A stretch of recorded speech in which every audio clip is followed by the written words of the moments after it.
Hi friends, good evening, welcome. তো এখন বাজে হচ্ছে বিকেল 5:30। তো আজকে সানডে বিকেল, খুব বৃষ্টি বাইরে।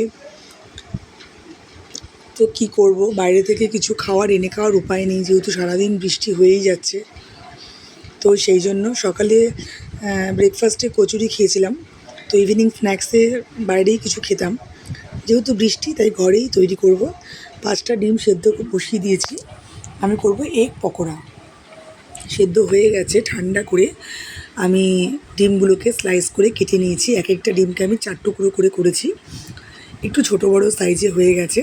খুন্তি দিয়ে কেটে কেটে নিয়েছি। ছেলে ভীষণ দুষ্টুমি করছিল, তাই ভালো করে করতে পারিনি। তো চলো এবার ব্যাটারটা গুলে নেওয়া যাক। একটা বাটি নিয়ে নিয়েছি, তার মধ্যে বেসন দিয়ে দেবো পরিমাণ মতন, আর দেবো হচ্ছে কর্নফ্লাওয়ার। কর্নফ্লাওয়ার কারোর কাছে না থাকলে সে চালের গুঁড়োও নিতে পারো। তো আমি এখানে বেসন নিয়েছি আর নেব হচ্ছে কর্নফ্লাওয়ার। যেহেতু আমার কাছে কর্নফ্লাওয়ার অ্যাভেলেবেল ছিল, তাই আমাদের ভাজাটা খুব বেশি খাওয়া হয়, তো তাই জন্য। তো এবার নিয়ে নেবো হচ্ছে নুন,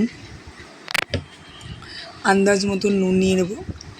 নুন নিয়ে নেওয়ার পরে নেব হচ্ছে হলুদ গুঁড়ো, আর নেব হচ্ছে কাশ্মীরি লঙ্কা গুঁড়ো। তো চলো ব্যাটারটা গুলে নেওয়া যাক। ব্যাটারটা গুলে আমি রেডি হয়ে চলে এসেছি। দেখো, কয়েকটা আমি ওভেনে ছেড়েও দিয়েছি। তার কারণ হচ্ছে কড়াইতে দিয়েও দিয়েছি, তার কারণ এক হাতে ক্যামেরা ধরে করা ভীষণ অসুবিধে। কেউ তো ক্যামেরা ধরে দেওয়ার নেই। বড়মশাইকে বললে উনি একদম ধরে দেবে না, আর ছেলে খুব ছোটো, 5+, ও পারে না। ধরলেও হয়তো ভুলভাল আর্ধেক জিনিস কেটেই দেবে, বাদ চলে যাবে। তার থেকে না ধরাই ভালো। তো চলো, মোটামুটি হয়ে গেছে। একটা প্লেটে আমি সার্ভ করে নিয়েছি। সস না হলে যেন অসম্পূর্ণ থাকে, একটা স্টিক নিয়ে নিয়েছি। ঘরে স্টিক রাখাই থাকে, যেহেতু ছেলে খুব বায়না করে রেস্টুরেন্টের মতন খাবে বলে, তাই। তো এখানে ছেলেকে আর ছেলের বাবাকে আমি সার্ভ করে দেবো। আমারটা পরে, কেন এত গরম আমি খেতে পারবো না। একটা ডিম থেকে কুসুম বেরিয়ে গেছে বলে এখানে কেমন তেলটা ফেনা ফেনা হয়ে গেছে। তো আমি একটা প্লেটের মধ্যে সস নিয়ে নিয়েছি, এটা আমার জন্য। লাস্টে আমি খাবো, কারণ গরমটা তো খাবার পসিবল না, তাই শান্তি করে ধীরে সুস্থে খাবো। তো এইখানে আমি নিয়ে নেব আমার জন্য।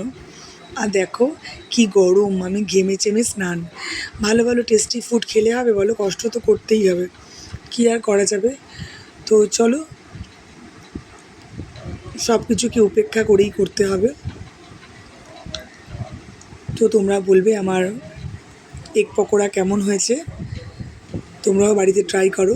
ভালো লাগলে অবশ্যই কমেন্ট করো, লাইক করো, শেয়ার করো। আর তোমরা সবাই আমার পাশে থাকো, আমি সবার পাশে থাকবো।